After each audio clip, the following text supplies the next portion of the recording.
Hey there, Wendy here with Jazzydoodledesigns, and I cannot believe that we're ready to start our fall hashtag that I'm working on with Tanya Colors, and we have a hashtag. It's hashtag Makiko Fall Wreaths, and it will go from September 23rd to December 21st-ish. I will, hopefully editor Wendy will throw up the little thing on the screen so that you can see exactly what it is. But basically, if you color any page from the fall section of this book, and there's some really fantastic pages here to choose from, and then you post it on Instagram, and Tanya highlights you in her story, and then I will highlight you at the end of the quarter with a YouTube video. So watch for a video coming soon of all the submissions from summer, which there weren't quite as many, but I think it's because we're all busy, y'all. So what book are we working in, Wendy? This is Makiko Inatomi's Seasonal Wreaths of Plants and Friends. Now, this is a fantastic book, and Tanya Colors and I are going to be doing this page as a buddy color. So I've picked out a few. I've got some ideas for this page, but the funny thing is we discussed it, and I stuck, like I posted in here. So when I opened the book, I immediately started thinking of all these great ideas for this page, and I do a little thought process, you know, like, okay, well, if I make these this color, or if the geese are that color, then what color, you know, and I get kind of a general idea. And so what I realized is I got my whole thought process, I'm ready to dive in, and then I went, oh wait, we agreed to do this page. So I may do both pages. We'll see how time goes, but I'm definitely going to start with this one. And my thought is to use Prismacolor colored pencils, and then potentially add a little bit of a background using pan pastels. But we shall see. I might get adventurous and use Prismas on the background. I may decide it doesn't need a background. So who knows with me? So everything's a crapshoot. Y'all know by now because you've probably seen the finish on the thumbnail, but I don't. So grab your Prismas, guys, and let's dive in.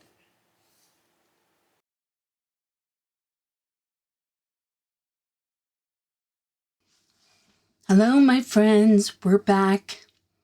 All right, so let's talk about some blackberries, shall we? This page is so stinking cute.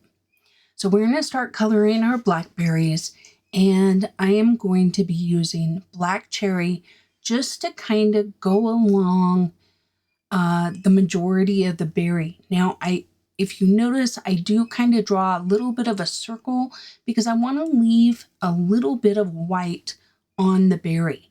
I just find it's a little easier. If you don't want to do this step, you can feel free to use like a white gel pen at the end. But I really like the effects that this gives. Now, ideally, you want all of your white dots somewhat pointing in the same direction.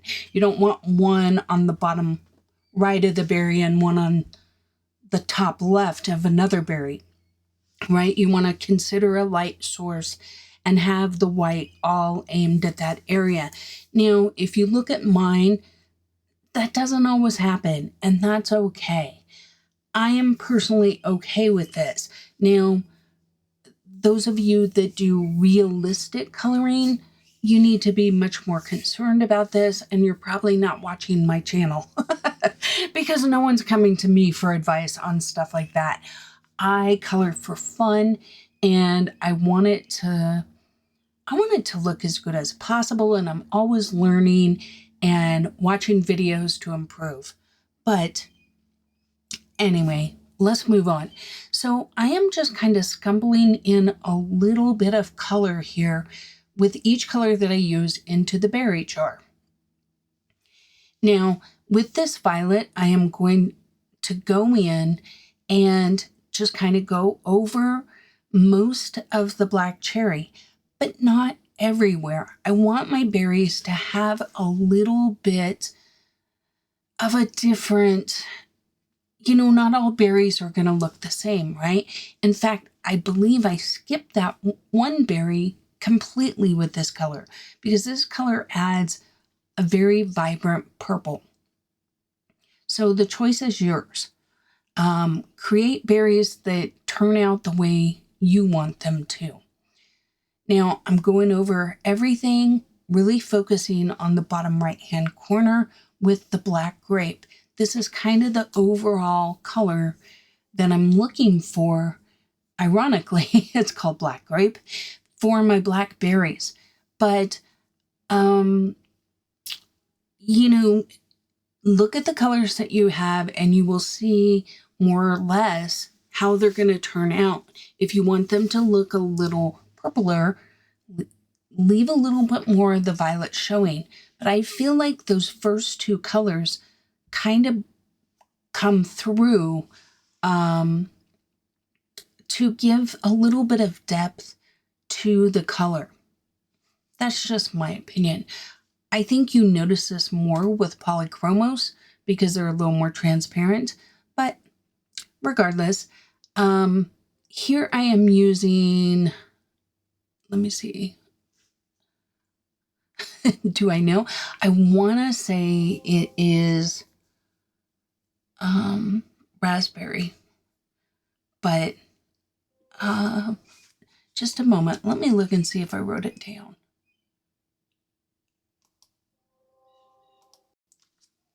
Y'all, I'm really sorry. I think it's raspberry. It really doesn't matter. Just pick a pencil that, has more of a reddish hue. You could even use a Tuscan red or, what else? Pomegranate? That might be pomegranate, honestly. I think it might be. But anyway, but you notice how it just gives it a little bit more of a reddish hue. I probably should have done that for at least one other of the raspberries, but I didn't, so there you go. But then I'm going over it with the black grape, but you'll see that redder tone pulls through a little bit. Now with this black, I apologize, my black is so tiny. I am just going around the very edges of each of the little, they're called drupelets. We'll be learning a little bit more about that later. But I'm just kind of outlining them, so to speak. I don't want to outline the top, just the bottom arc of them, just to kind of make it look like a shadow. So that's kind of what I'm doing. And then what I'm going to do is, as I work on areas like, once we start the cupcake, for example, I'm going to pop over and give you some blueberry facts. I found some interesting little tidbits about them. And then I also saw, I thought we'd talk about an easy jam recipe, how to clean our berries and store them so that they last longer. And there's even what they call fascinating facts about blackberries. And I thought I'd look at that and see if there's anything interesting on there. Now, as you can see, as I go over the white, it's kind of more to blend these all out, but I lose that little highlighted color, but that's okay because we can put that back in with, we can put it in with a pen. But on some of these where my white is very well defined, I'm going to try and keep that highlight. But this is essentially what I'm trying to do. And I apologize. The lighting is very dim here where we have a storm kind of coming, fall storms. And my room is just really dim. And even though I have lights, I notice it's really making a difference. So apologies. Now I'm going back over each little druplet with my black grape, bringing out that purple color and kind of lessening that white effect. I felt like the white really made them look kind of pastel-y, and I really wanted them to be a little more vibrant, so I'm using the black grape. Okay, let's find our little first fact all about berries. So it says, the blackberry is a dark edible fruit that appears on prickly bushes called brambles. It is a member of the rose family. Blackberries are native to northeastern North America, as well as areas of the U.S. Pacific coast and parts of England. They're a popular ingredient in desserts such as cakes, pies. They make delicious jams and jellies and are often found in breakfast pastries. They're one of the more popular natural soda flavors here at Rocky Mountain Soda. So this is the site in which I'm kind of getting some of these facts. So good job, Rocky Mountain Soda. All right. So now when I'm working on my witch here, I'm using the violet to kind of shine through the other colors. When you lay down a brighter color underneath, you will get a little bit of a highlight when you lay your other colors over it. So by not putting this color in the darker areas, it will essentially create kind of built-in shading, so to speak, only using more of the highlights. So do you see here where you can see that cherry on its own is a much more red tone, but where it goes over the violet, it takes on a different color. And that's kind of what I'm going for here. Okay, in addition to being very versatile and delicious, blackberries are also good for your health. They contain high levels of antioxidants, vitamin C, and iron. So now we're going to get into all of the interesting little stories or tidbits.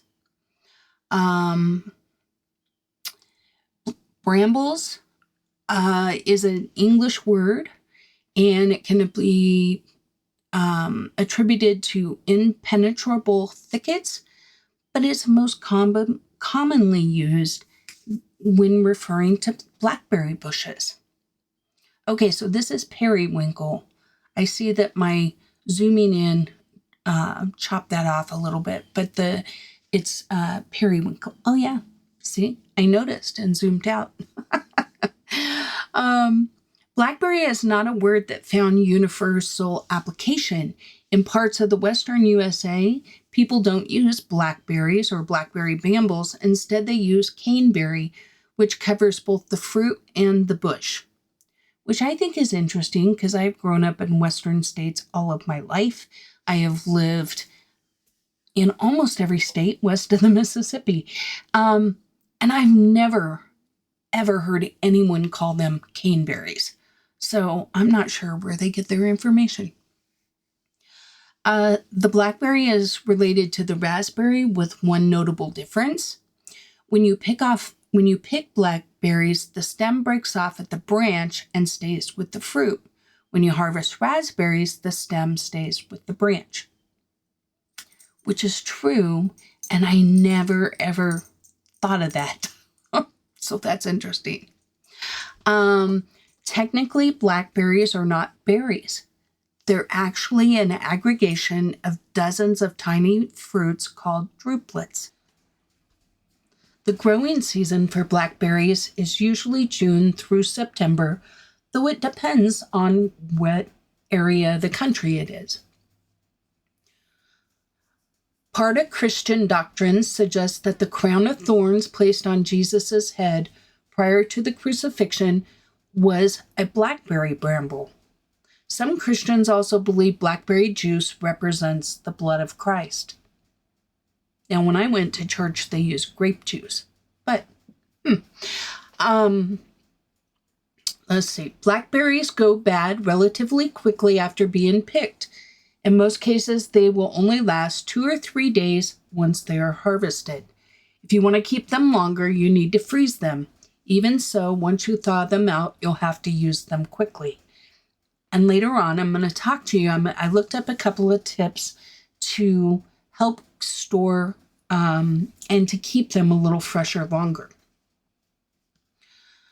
Free radicals are imbalanced cells that cause damage to otherwise healthy cells.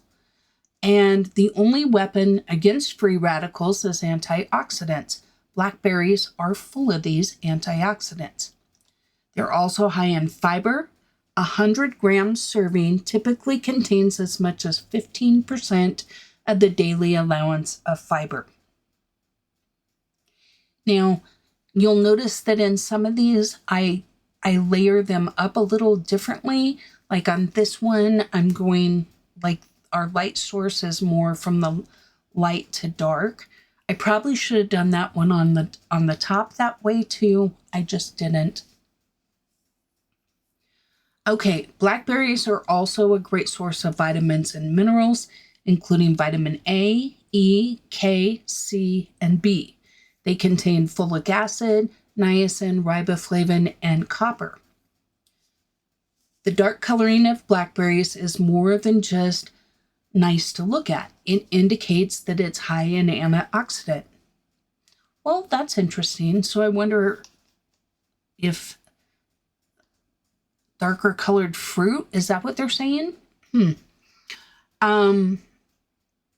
Practitioners of traditional medicine have used blackberries for centuries to facilitate childbirth and reduce the pain of labor. Turns out blackberries are high in vitamin K, which has the ability to act as a muscle relaxant. Okay. All right, ladies. Just a little poll here. How many of you think that you would have been happy with just blackberries during childbirth? I will say both of my kids were born without any pain medication. My first child was born 2 weeks early, and by the time I was in labor a really long time with him, over 24 hours, and I was in a German hospital and didn't really know much of what was going on. And by the time I was like, I want something, they're like, it's too late. So when I had my second son, he was 2 weeks late and came very quickly within an hour of me getting to the hospital. And I walked in saying, I want pain meds, and they told me it was too late. Because I wasn't even, it was under an hour. The doctor barely caught his head. So, it was kind of crazy.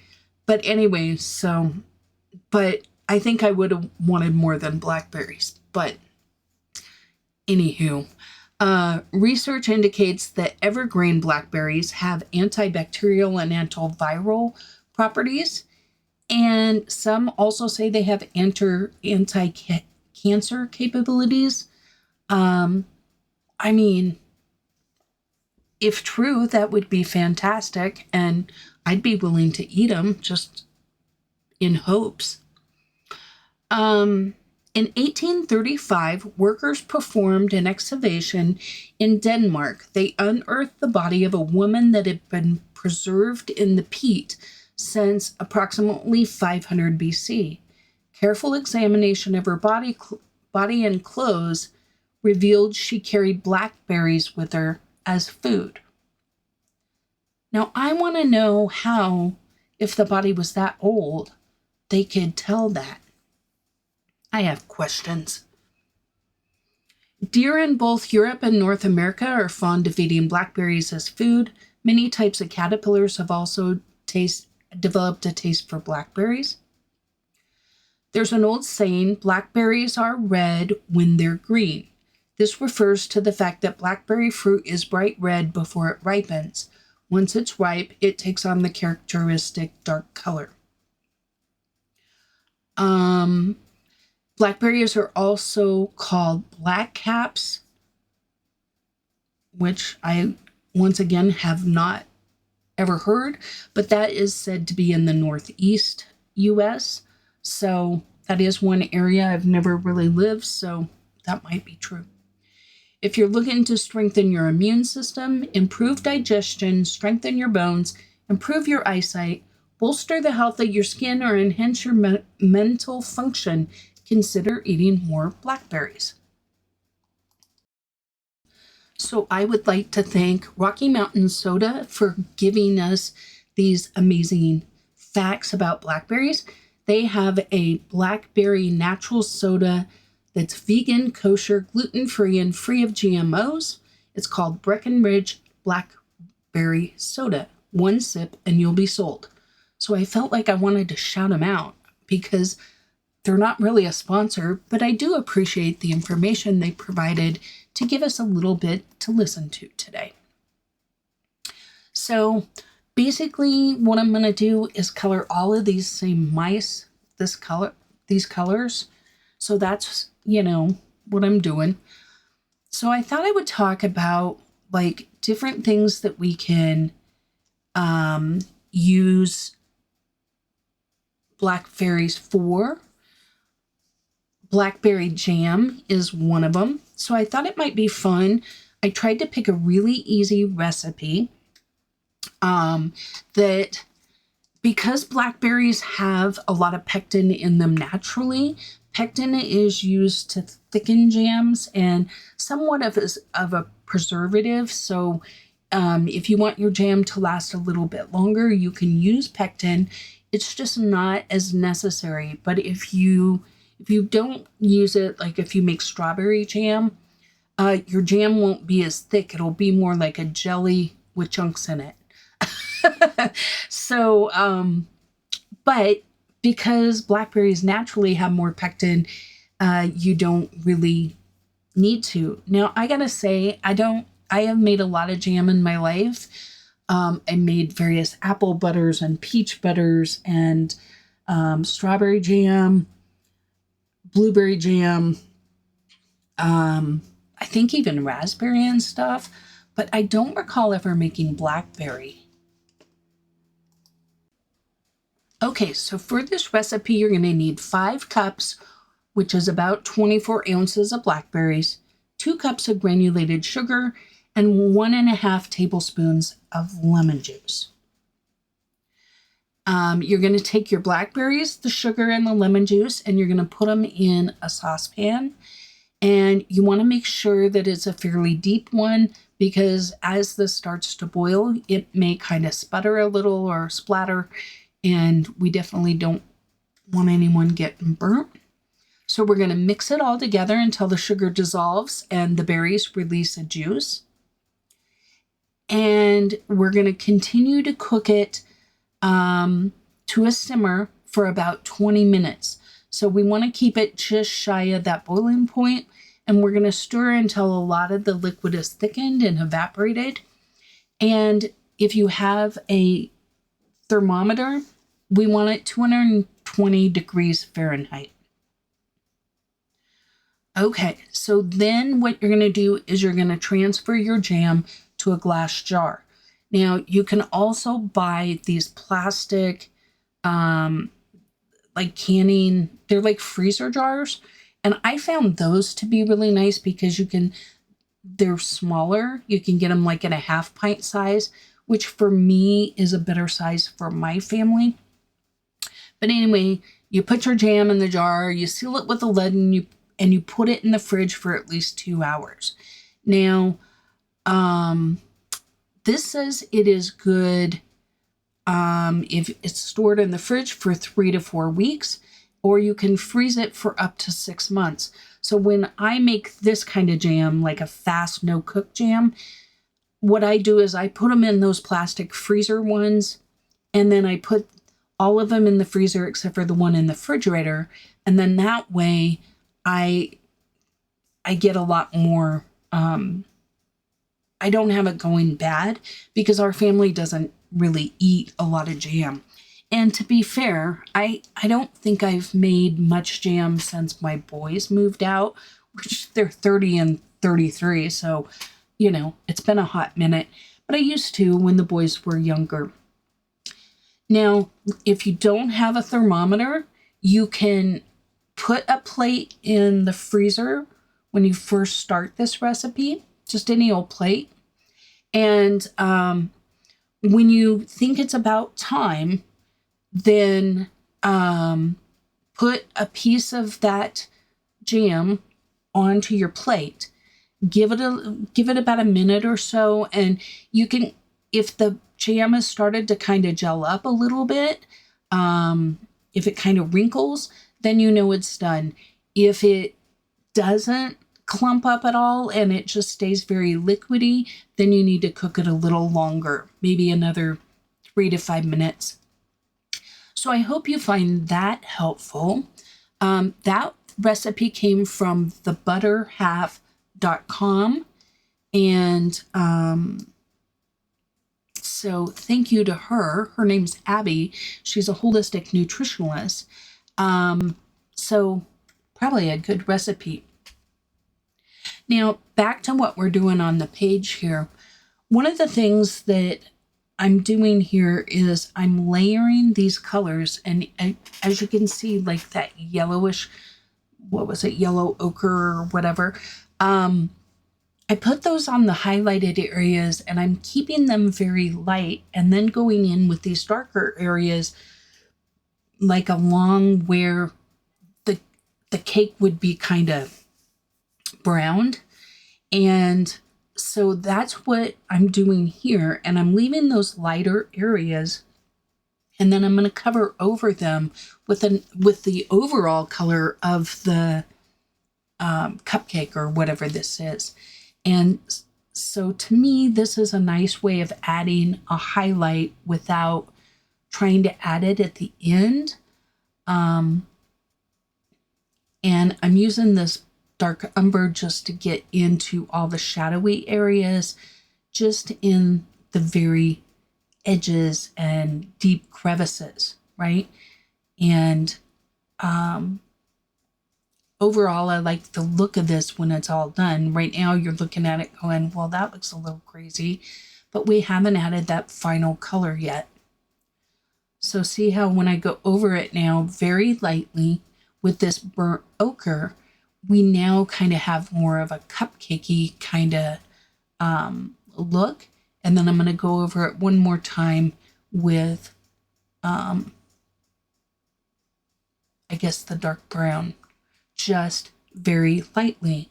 But see how you can see those yellows and the burnt ochre kind of peeking out a little bit? And here I'm just using those colors on the darker areas just to kind of blend it out a little bit. But I really like the looks of this myself, because I was kind of going for like the pumpkin bread or something like that look, right? And there I just felt like there was still a little too much contrast, so I'm using this sienna brown over the entire thing, just to kind of balance the color a little bit more.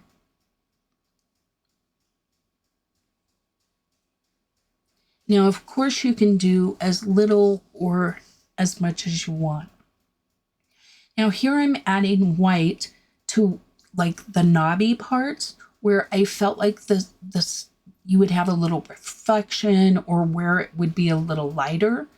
And if you notice, even though I skim over the tops of those, I'm kind of avoiding the main knobby parts of the frosting. And I'm just going around the bottom parts and where it dips and stuff with each of these colors. So this eggshell's bringing in a little bit more of the yellow tones, and you can see now as I bring this color in, those knobby parts that I'm avoiding, right? And you can start to see what I'm trying to get with. Now this beige sienna is kind of a lighter tan, but it does have a little bit of a pinkish tone to it. But I think it goes really well to form like the start of my shadows, and I'm using this lighter color to get a feel for where do I want my darkest edges, because if I use a little bit too much of this, I can blend it out. But I can get a feel for, is this a good place to put a shadow?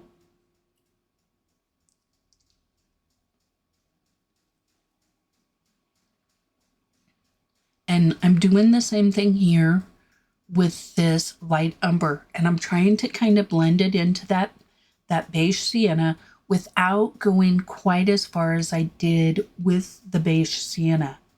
I'm using very light pressure with these because I don't want this frosting to read brown, right? It's still gonna be, I can't remember, but maybe like a vanilla type of frosting. And here I changed my mind. I was gonna do the stem. The reason I changed my mind is because I haven't done my leaves yet, and I haven't done the overall piece. And so I want to know, how much green do I want to put? And how do I want that stem to maybe not be green? Maybe I want it to be brown. And so I decide to make that decision later. So I'm taking my dark brown, and I apologize for the tiny pencil because it makes it hard to see what I'm doing, but I'm just going into the deepest shadowy areas. And now here I'm using that beige sienna to kind of blend out everything that I've done so far with all of these, all this shading, right? Once again, really avoiding those bright spots, but just kind of smoothing it out to where it doesn't look so stark, like my dark brown lines and stuff.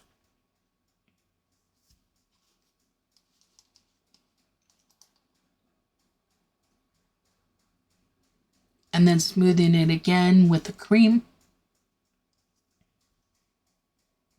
And I really like how this turned out, because even though when I look at this, I see buttercream frosting, I see kind of, in my mind, almost a white frosting, the brown and the yellow still looks white to me. Like the frosting, you know what I mean? I'm not like, oh, it's got brown frosting on it.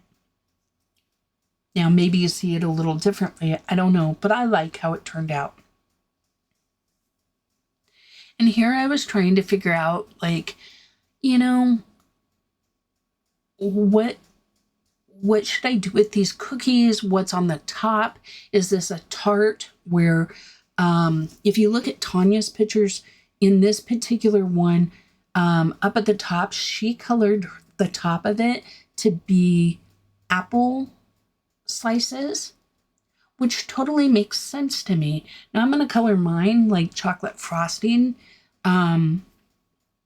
But basically here, I'm just wanting a very light, almost like a, what we call like cookies. And I think y'all call them biscuits, which to us, a biscuit is a totally different thing. But, and I'm talking to my friends across the pond there, but I wanted this to read very light. And so, like with the frosting, I'm just using this dark brown to bring in kind of like where it was toasted on the edges and a little bit of shadowy areas. So I'm kind of going around the bottom of that filling there and kind of bringing it in on the very sides. And then I use the brown ochre very, very lightly to just skim across the top. Just, I think that still kind of adds that kind of cooked look, that baked brown. Now here I'm going for like a chocolate frosting, but I didn't want it to look like shiny frosting. I have a tutorial on my channel on how to color chocolate, and when I did it, I made like a almost like chocolate, you know how chocolate syrup or like that chocolate that you put on an ice cream cone and it makes the shell has like a real shiny bit to it. That isn't really what I was going for here. I was going for more like a mousse type of thing. So the sienna brown is going to be a big part of this color, because this is that red brown. I want that red to pop through my darker brown colors. But like when I look at this color by itself, to me it's too red. And by adding that yellow at the bottom, once again, it is going to kind of shine through our colors and kind of change the tone of our brown to where it doesn't look as flat, and you're going to get kind of that a more rich look. And if you notice, I'm not, well, you probably can't see because my fat hand's in the way, but when I pull back here, you're going to see that I didn't go all the way to the edge. I still have a little bit of my highlight showing there with our yellows and for the highlight. Now I come in with a burnt ochre, just once again adding a little bit more of that redder tone. Now this is a lighter red than the beige sienna, or burnt sienna, I think it is. But I'm liking how this is turning out. You could even end it right here if you like this color. But I just want to kind of richen it up, and I'm just going back and forth with the layers, and I'm just putting this in the darkest areas. And I apologize. I need to figure out a different way to mount my camera to get it at a little bit better angle for you guys. All of this stuff is such a learning process. I'm with every video, I try and always improve and add some value. I just put out a video, I think yesterday, on how to color leaves, and I tried to put in the table of contents so that you can, skip to the part that you're most interested in. Those kind of things take a considerable amount of time, but I think it's worth it if it brings value to you guys, because I want this to be a channel that you find useful and helpful. And I know one of the things that people talk about is, doing these kind of things so that you can find what you're looking for and go back to the color along, so that I can keep them longer, and yet you still know, you could maybe jot on a piece of paper the timestamp of where you're at, on a post-it and put it with it. But I am working on trying to allow enough time to do those tables of contents, but it's something that needs to be done at a certain time to make it time effective for me. And if I don't, then then I can spend a considerable amount of time trying to do it later. So I'm working on ways to improve. I'm always open to your suggestions, but please be gentle. I can't promise that every suggestion will be done or will be done on every video, but I am looking for feedback, both good and bad. I then balance it with my time constraints in order to do all of the videos that I want and still get a color. Please be kind in your comments for improvement, and I'm always happy to listen, because I do want it to be a place that you guys enjoy watching my videos and you enjoy the ease, right? If you go back and watch my first video, you'll see I've come a long way. But anyway, I didn't mean to go off on a tangent there. It's just, I get frustrated with myself when I see my hand in the way, because I want to be helpful to you guys. And I understand your frustration as a viewer if you can't see. But it's not as easy as you think to try and get the camera to be in good lighting, to be mounted at weird angles, in order to get that kind of footage without it looking so weird. Sometimes if you mount it too extreme, it looks like you're looking at everything diagonally, and that's not a pleasant experience either. So I'm doing my best right now, so I appreciate your patience. And basically I'm doing the exact same thing I did with our other little tart over there, but using a little different color scheme. I think I wanted this to be more almost like a croissant kind of color. It ended up being a very baked croissant, so maybe like a chocolate croissant. And I think that's kind of what I end up turning it into, is more of a chocolate. Oh yeah, maybe this is the chocolate one, because I'm definitely going back and making it look more chocolatey. Because I want a variety of the chocolate and the really like the light of that tart. On this side, we're going to have the chocolate cookie thing, and then more of the lighter frosting, whereas the other one was vice versa.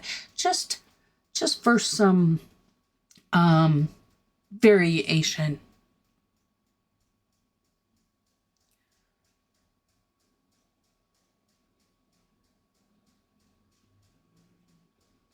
Okay, so let's talk about how to clean our berries, because this little treat I'm doing basically the same way as the last one. So I read a couple of different ways that you can do it. The consensus seems to be either to clean your berries by soaking them in water and salt, or in water and vinegar. And it just really depends on who you ask. The idea is that salt helps remove a lot of the dirt and the nutrients, kind of acts as, salt's been used as a preservation or a preservative for a long time. Vinegar is known to be kind of antibacterial. I think it really just depends on what you have on hand. It's a tablespoon of kosher salt per cup of water. And the other site that I looked at said to soak them in 1 cup of vinegar to 3 cups of water. So, both ways you're going to end up with berries that are more preserved. Now, for me, the bigger key, so once you soak them, you want to rinse them. And then the key to storing them to where they last longer is they have to be dry. Now, a lot of people say don't wash your berries until you're ready to eat them for this reason. But these sites are actually saying that if you wash them first and get them completely dry, and then don't store them all bunched up together, that they will actually last quite a bit longer. So,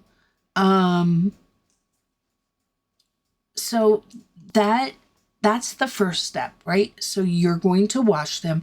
Now, different ways to dry them. Some people, if you have a salad spinner, you can put some paper towels down in your salad spinner, and then put your berries in them and then dry them that way. Or you can lay them out like on paper towels, like on a tin, cookie tin, something like that, so that they're spread out, and you just let them dry on the counter until they're completely dry. Now, when you store them in the fridge, put some paper towels in them, in the bottom, and then put them in a little bit bigger container. And the key to this is to make sure that they're spread out a little bit. Okay, let's talk about this orange. Now, what I'm doing here is I'm adding white to different random areas inside of the orange. That way, when I go over it with my other colors, it keeps those areas a little lighter, even if I go over them, because it's very hard to see on camera here. I can see in person kind of where the white is, so I'm avoiding those areas, But even if I go over them later, they're not going to be as dark, right? Now I'm going to take this yellow orange and I'm going over randomly on the rind with each of the colors that I use on the inside of the orange, so that the orange peel has a little bit of a variety of a variance of color. Now, a lot of times people think that oranges are really bright. Now, in this case, I even though maybe oranges are brighter, much more like the first orange than this orange, I wanted more of the earthier oranges for my orange because it goes with my color scheme. So this goes again to the you're the boss of your own coloring book. Well, you know, nobody on my channel is coloring stuff realistically, at least not with me, they're not. But I do try and make them look believable. Now, who would have thought you would use sienna brown in your orange? But I promise you when this is done, it's going to look like an orange. Now, once again, I'm going over those places in the white and I'm going around on, I think they call it the pith, because that's kind of a white color. And once I get this on, when I'm done, hurry up, Wendy, I'm ready to move on. Now I'm going in with eggshell and I'm smoothing out like the rind, and I'm adding a little bit around that pithy area. And then with the sienna brown, I'm just making teeny tiny little dots on that pith. And look, it just makes it look a little more natural. Now here I'm going in with my yellow orange and orangening it up a little bit. Just adding a little bit.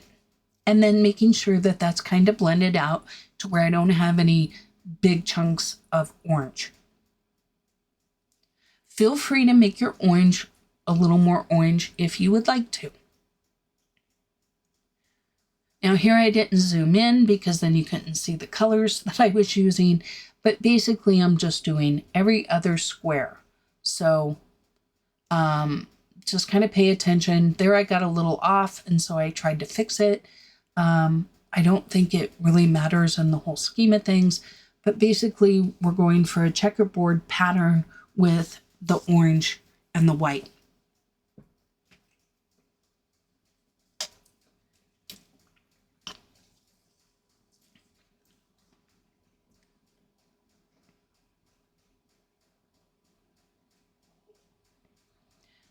Okay, next I'm going to bring in, I think, mineral orange, and going over in some places I go over most of the square, and others I just put it like on the corner. Just kind of depends on where it is and if I felt like it needed to be smoothed out a little bit.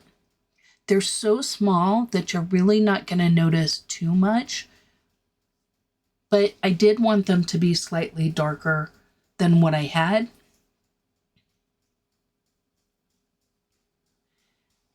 And here I'm going to zoom in so you can really see what I'm doing. See how I'm just getting in to the edges there, basically leaning towards the bottom and the bottom right. Just to add a little bit of depth and variance to the color. Our anise, I think, is pretty self-explanatory, so I'm going to finish telling you about keeping the blueberries stored correctly. When you look through your blackberries, make sure you pull out anything that looks bruised or damaged and either eat them right away or throw them away, depending, on which it is. Obviously, if it's moldy or something, you want to get that out of the way. But by doing it this way, the other thing is don't seal your berries.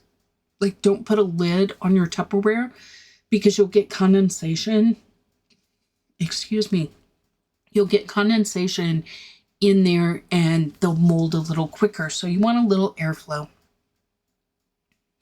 Okay, so let's think about what kind of things we can make. We can make tarts, we can make pies, we can make pudding, we can make like a strawberry shortcake. You could make a blackberry shortcake. There's a lot of different things to do. I am going to give you a blueberry cobbler recipe because I think what I'm doing is pretty self-explanatory right now. So this is a cobbler from the Pioneer Woman. And I enjoy her cooking, but she's not for the faint of heart. It's all comfort food. It's all butter and yum. So keep that in mind.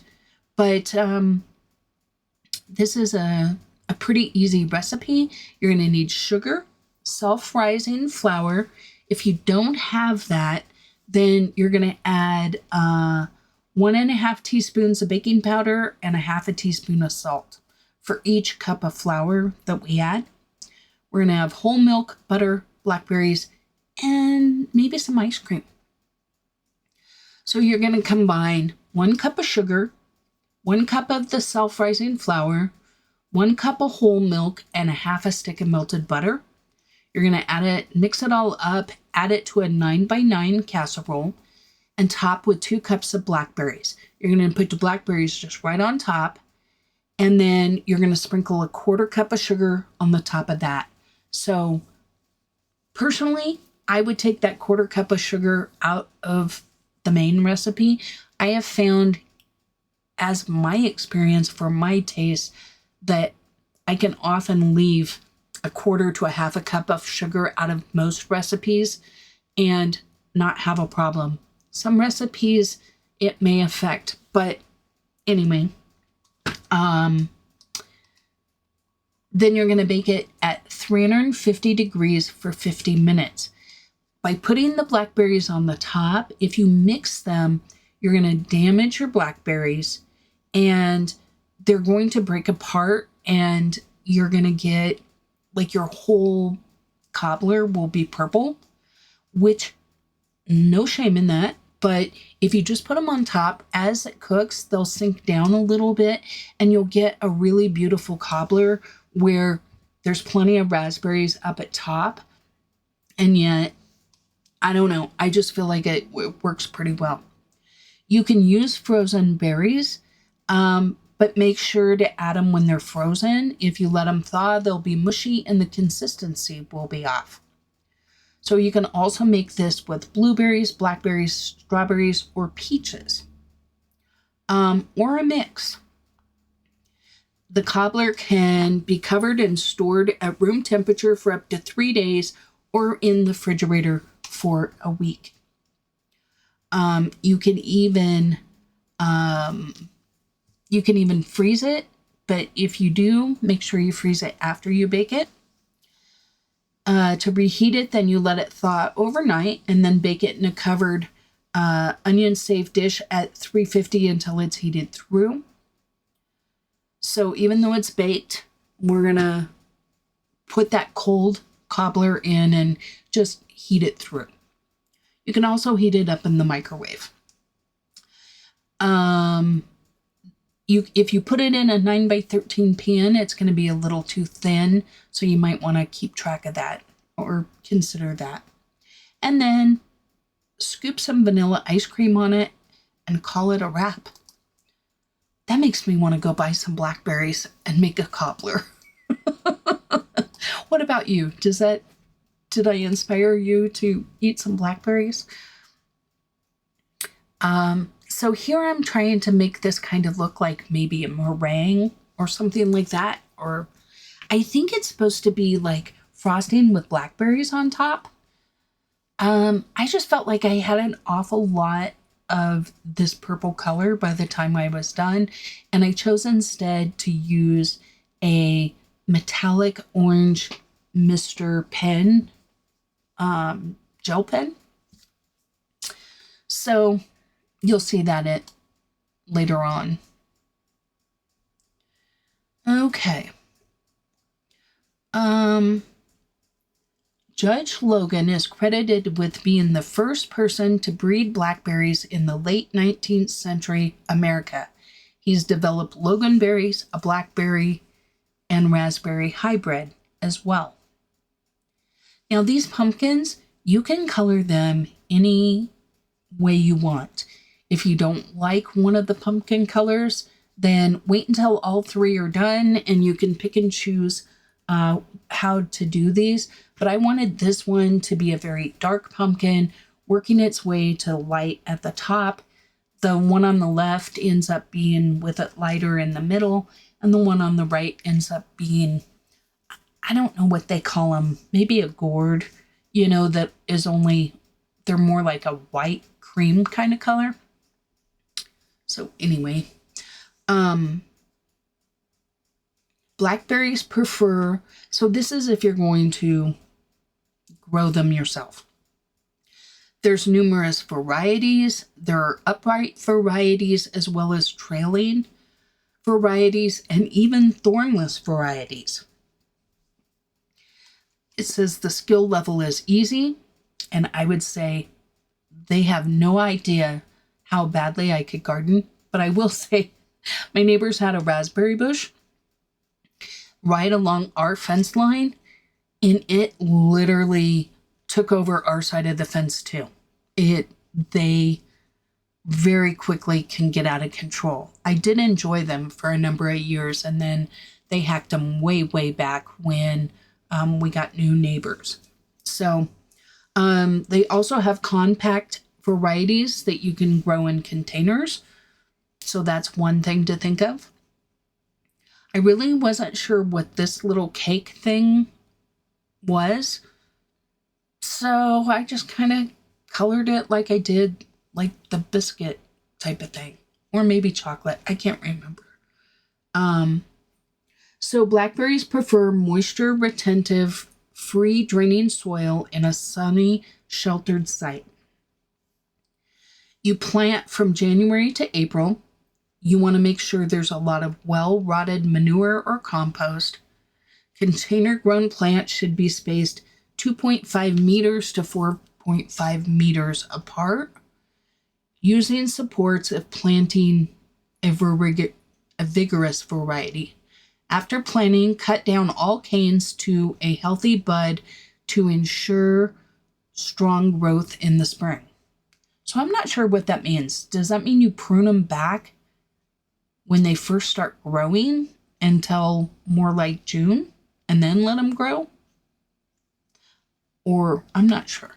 Harvest time is July to September, and you want to cover your plants with netting or fleece to protect them from the hungry birds. I will say I have tried to grow strawberries in the past, and the birds always get them. I did paint some rocks to look like strawberries, and that tends to help a little bit, but do not take gardening advice from me. Sherry, a very active member in our community, Sherry Denowitz, I have done buddy colors with her and mentioned her. She is a prolific gardener, so you might want to ask her. And Sherry, if you get bombarded, my apologies. But I am just giving her a shout out because I've seen pictures of her garden and it's stunning, and I'm jealous, but I'm not one of those people that finds peace and calm in gardening. I think of it as pure work and torture. So, all right. It says, did you know? Forensic evidence suggests we've been eating blackberries for thousands of years, and nowhere are they more prized than in Britain. Whether eating straight from the plant, baked into cakes, stewed into jam, or fermented as wine, blackberries offer a sweet and delicious taste of late summer. As a member of the rose family, it's not really a berry at all. It, meaning that the flesh is not derived from the ovaries of the plant, but from the receptacle that holds them. The tradition of, quote, blackberrying to scour the summer hedgerows to take advantage of the wild bounty is a popular British pastime. English children were given time off from school to pick blackberries for the production of juice and jam that went to send soldiers fighting on the front line. So that's interesting. Sometimes referred as brambles, blackberries are synonymous with Michaelmas, when the archangel Michael defeated the angel Lucifer in battle, banishing him from heaven. So the story goes, Lucifer landed in hell, end first in a thorny blackberry bush, and in his fury he spat on the bush and cursed its fruit.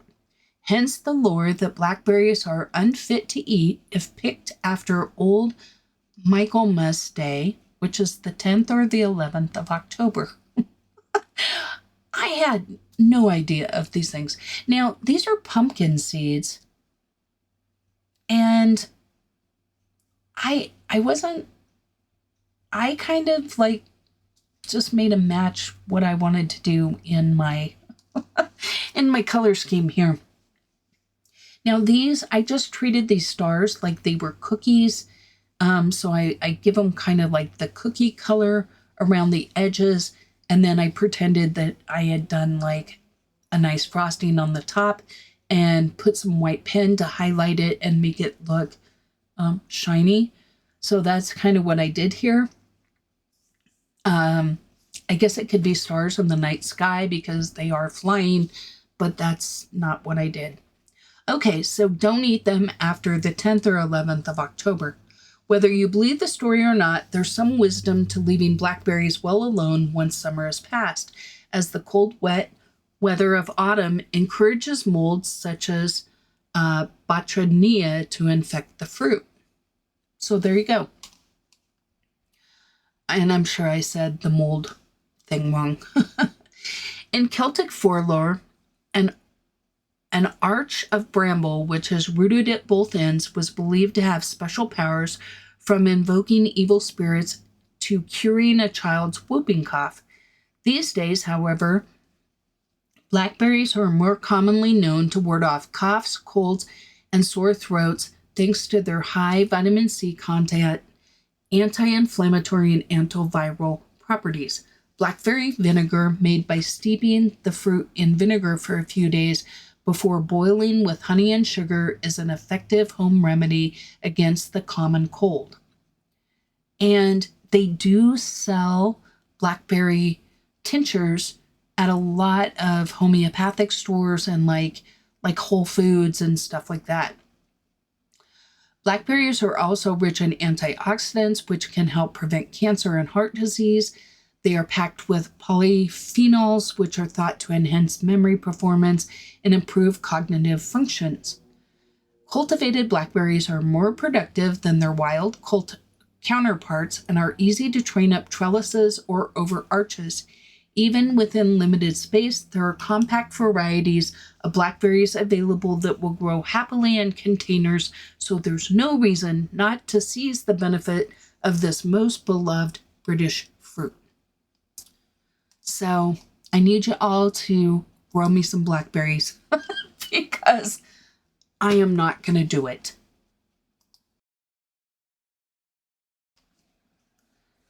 Okay, so with your mice, the reason I chose this putty beige and the beige sienna is I felt like if I made the mice brown, I felt like the page would be too brown with the chocolate I used. And if I used gray, I felt like I'd be adding a new color or kind of a different color scheme. And so I felt like this one was kind of a good color to go with, especially since I had used these beige sienna in like our frosting and stuff for some of our shadowing and shading. And so I felt like it was just a really nice color to make these mice kind of neutral.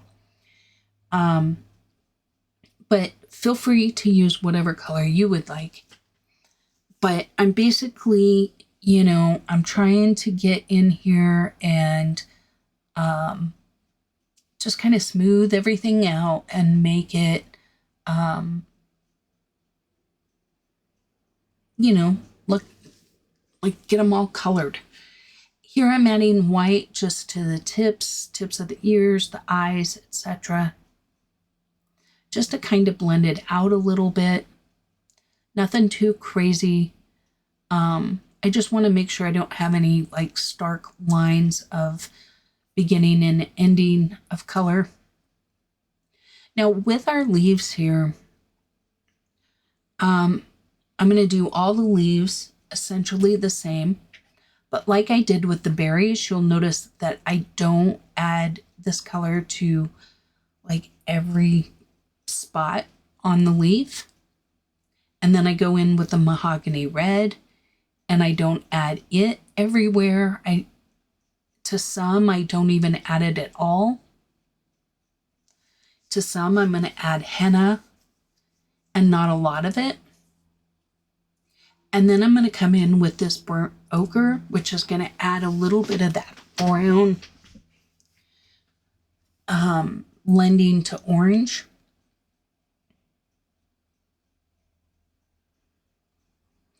And you can see where as I go over these things, you're starting to get a feel for how these colors layer together.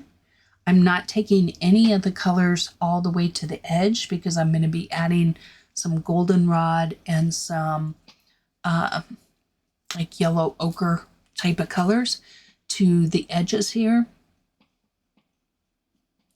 I really, really like this color combination.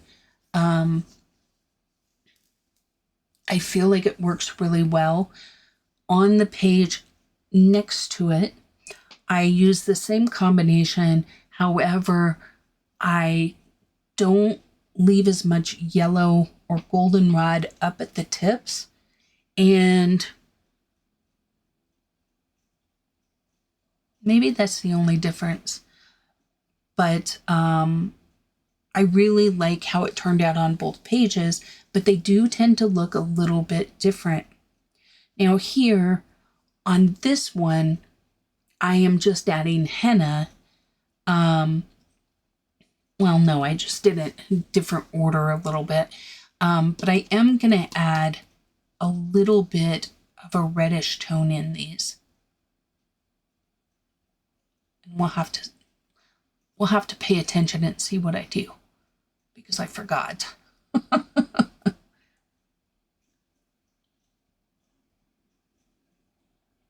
But I feel like the colors work. Oh yeah, I add Tuscan red. I thought I added a reddish tone to those smaller leaves up there, just to give them enough of a variety to be different without jumping off the page that they're different. They're just a hair more red. In fact, I would be willing to guess that most people wouldn't even notice because all the other colors are the same. But in my opinion, your eye kind of notices. Even if your brain doesn't process why something looks cohesive or why something looks off, you'll often have like this feeling something's not quite right or whatever. Whereas if you're using the same colors just in different orders, it will, even in a busy page like this, the whole page comes together as a unit. And, you know, I always respect those people that they color an entire page with 5 pencils. That's never going to be me because I'm lazy and I don't want to have to make a lot of my colors. But if you notice, this page has yellows, browns, oranges, and red purples, and a little bit of blue purples. But it's mainly, when you look at the page, you see brown, purple, and orange. That's it. even though I used probably what, 5, 10, 15, I don't know, maybe 35 pencils. I don't know. I didn't count them. I'm just speculating. But even though I used so many pencils, to me, when I look at this page, it looks like a simple color palette because I haven't jumped much out of color families. And once again, remember when I started and I thought about doing lime peel and then I put it down? I love lime peel. But I'm really glad I didn't because I feel like this green ochre, along with the artichoke, excuse me, it's been a long editing. I feel, because artichoke's going to come next for the highlights, I feel like it works very nicely.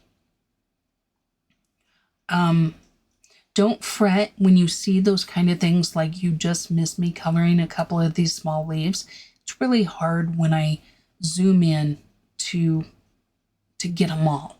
I do my very best, but sometimes I move without adjusting the camera.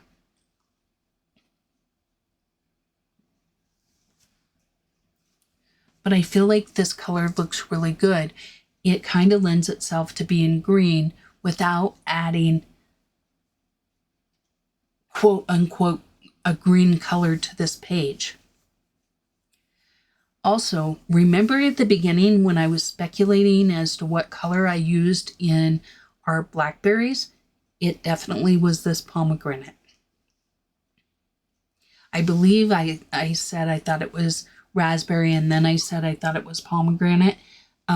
Well, it's definitely pomegranate. So make sure you write that on your list because I definitely left it off my list. But this is just to, once again, add a little more brightness to this color purple to change it just a little bit. And yet the other purples that I add are the same. And so it's just going to give it a very slightly different look.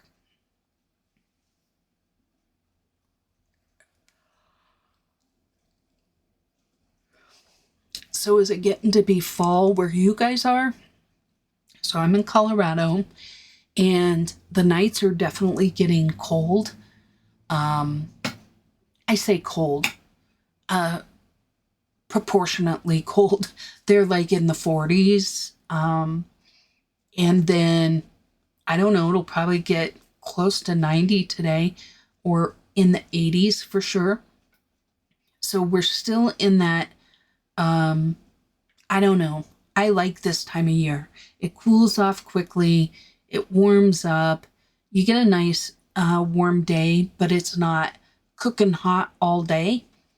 And the leaves are starting to change. It's getting to be pretty around here. Not pretty like y'all have it back east with all of your maples and elms and those kind of trees. But our aspens, we have a lot of aspens and they change and they're very pretty. It's also a lot drier here, so we don't get a lot of the reds. We get more oranges. Here I just throwing this up that I'm using black and I could not find the little thing for black. But basically, once again, I'm going around the edges. Now, I recorded an entire segment without actually recording. So I was just sitting here talking to dead air and not recording. So if I'm repeating something, I apologize, but I do my very best with recording and I'm always wanting to improve. So if you look at my first videos, you will see I have come a long way. But I also recognize that I still have a ways to go to make things better. And I am going to be working on trying to figure out how to mount my camera just a little differently to get a little better angle without making it look like you're watching it side-eyed.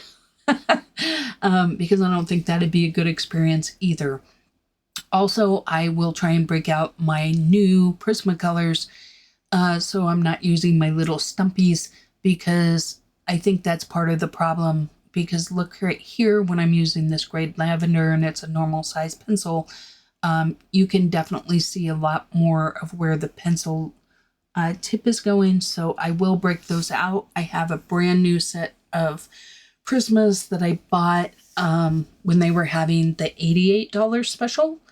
It was, I don't know, maybe 6 months ago or something. They were like 85, 88 bucks for a whole set, which is a really good deal. So I bought one of those so that I have basically replacements, because I would say I have already replaced probably a quarter of my Prismacolors, and I definitely have quite a few that are more in the stumpy category, which I have no problem using them. But I think for color alongs, I need to break out the bigger pencils. I think a lot of it is I'm lazy, because then I have to number them. And y'all know me, right? I'm just a lazy girl. I'm a lazy girl. So here I'm just kind of smoothing it all out. You may not want to do this particular step, because I kind of like it before I go back in with this color again. I kind of liked it a little more contrasty, but it's definitely up to you.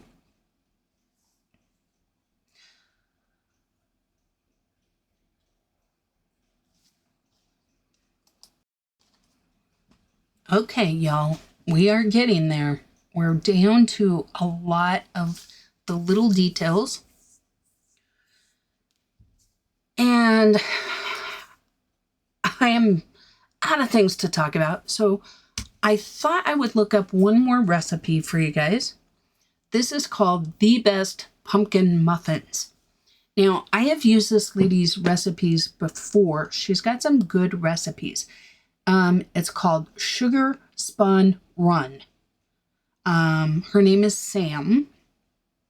And this is a recipe that just takes 10 minutes to prep, which is my kind of recipe. So let's listen to what she says.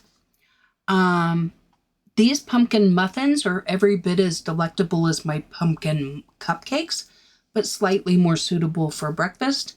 With their buttery streusel topping and their moist and flavorful pumpkiny centers, they rival my banana muffins in terms of favorite muffins ever. The streusel is what makes these muffins, what takes these muffins from delicious to irresistible.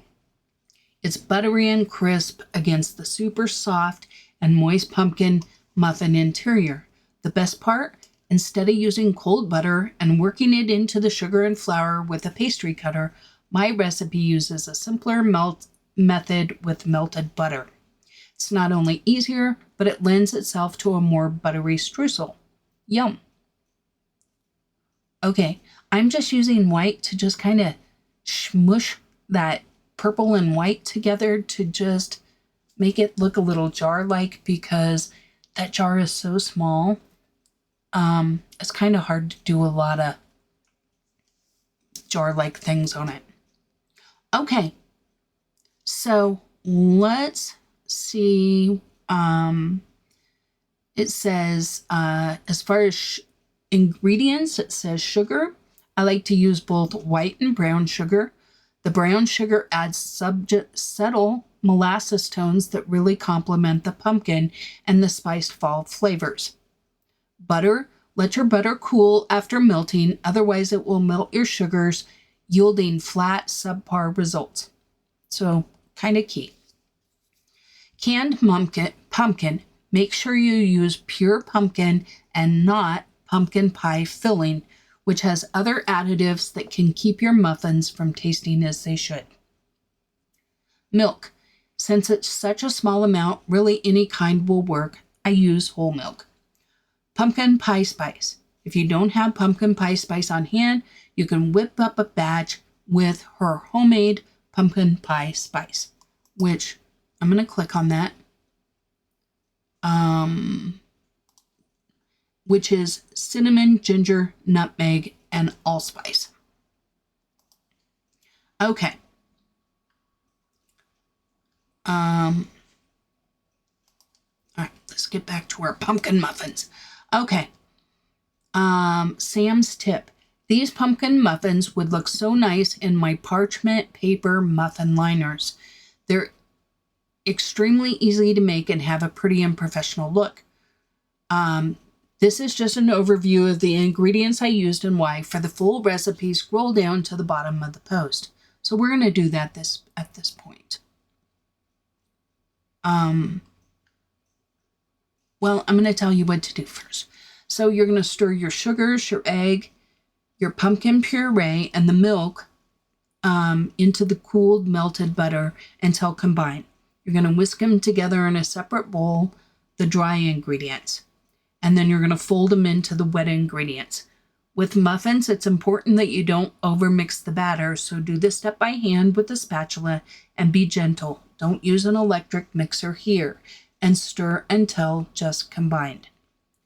Evenly portion your batter into lined muffin tin and set this aside while you prepare your streusel. So whisk together for the streusel, you whisk together flour, sugars, and cinnamon. Pour melted butter over the mixture and toss with a fork until clumps form. Sprinkle the strudel over your prepared muffins and bake for 17 to 19 minutes. Let the muffins cool before topping with a vanilla glaze. And she gives a recipe for the vanilla glaze. Sam's tip. The key to good streusel is a mixture that's nice and clumpy. So don't break up the clumps that form as you stir your butter. If you overwork your streusel, you'll end up with a paste rather than the crumbly topping we're aiming for. Okay. Do pumpkin muffins need to be refrigerated? They're fine at room temperature in an airtight container for 2 to 3 days. You can refrigerate them, but it tends to dry them out, so she doesn't recommend it. Here I'm just adding more shadowing and a little bit to my stem. You can make these in mini muffins or in jumbo muffins. You just need to adjust your time. Mini muffins, she said, maybe around 14 minutes. And can it be made into a pumpkin loaf? She said, you could, but I'd recommend making my pumpkin bread instead. It's meant to be baked in a loaf pan and it has a pretty dense crumb, so it's designed to be sliced without crumbling, which might happen if you use this recipe. So good to know, Sam. Okay, there's also a video. I'm always just jump to the recipe kind of girl. So here's the recipe, if you got a pen. 3/4 cup of unsalted butter, melted and cooled for at least 10 minutes. And that's 170 grams.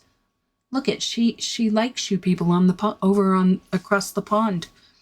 1/2 cup or 100 grams of granulated sugar, 1/4 cup or 50 grams of light brown sugar, 2 large eggs lightly beaten, room temperature preferred, 1 cup or 240 grams of canned pumpkin puree, 2 tablespoons of milk, 1½ teaspoons of vanilla extract, 1 1/4 cups or 156 grams of all-purpose flour, 3/4 teaspoons of baking powder, 3/4 teaspoons of baking soda, 1/2 teaspoon of salt, 2 teaspoons of pumpkin spice. Click the link for instructions to make your own pumpkin pie spice. 1/2 teaspoon of ground cinnamon. For your streusel, 1 1/4 or 156 grams of all-purpose flour, 1/2 cup or 100 grams of light brown sugar, tightly packed, 1/3 cup or 66 grams of white sugar, 3/4 teaspoons of ground cinnamon, 6 tablespoons or 85 grams of salted butter, melted and cooled until no longer warm to the touch. The glaze, which is optional, is 1/2 cup or 65 grams of powdered sugar and 2 to 3 teaspoons of milk. And, oh, my dog just scared the crap out of me. Okay, preheat your oven to 375 degrees or 190 degrees Celsius and line a 12-count muffin tin with paper liners or lightly grease and flour and set aside.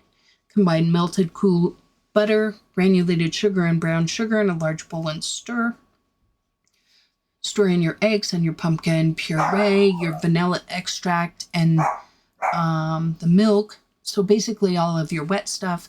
And then in a separate bowl, you stir in all of the dry stuff. And then you add your dry stuff to the wet stuff. Don't overmix. Divide equally. And that's about it. You're going to bake them 17 to 19 minutes or until the toothpick center comes out clean. This makes me so want to try those. And I'm not even like, I love banana bread, especially if you put walnuts in it. I also like zucchini bread. I'm not sure about the whole pumpkin thing, but I like fall spices, so I think that might be good. Now here I'm using this Mr. Pen. You could also just color it with like a mineral orange or even a brighter orange if you want, like a cad orange hue. No, that's a polychromos. You know, like orange. I don't know. Am I making sense? No, I'm having a moment. Just whatever.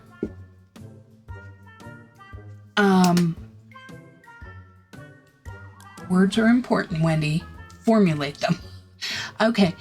You could use any orange that you want and then just add like a wink of Stella over the top or a Jelly Roll star.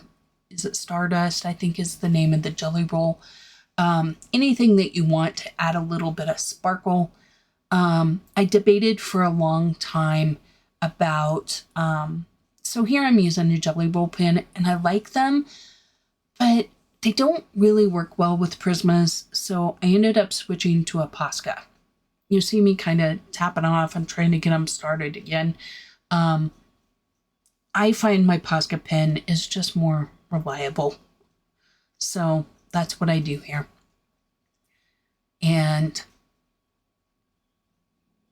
But anyway, so that's kind of it, guys. I hope you're having a good fall. I hope that if you have this book, I hope you'll color, if not a page that I've colored, just color one of the fall ones and use the hashtag to be a part of our fun little hashtag. Fall Wreaths or Makiko Fall Wreaths is the hashtag. Also, do not do what I do, which is put my hand right over things and then end up smearing them on my page. I do this often. I highly don't recommend that you do it. But please do the YouTubey things, like and subscribe. And until next time, oh, and before I go, Tanya's page is at the end here, so make sure you stay till the very end so that you can see her beautiful page. It is very different from mine, but I love it. I think it's outstanding. Her name is @TanyaColors, and she's a fabulous YouTuber out of California. So anyway, until next time, well, happy coloring.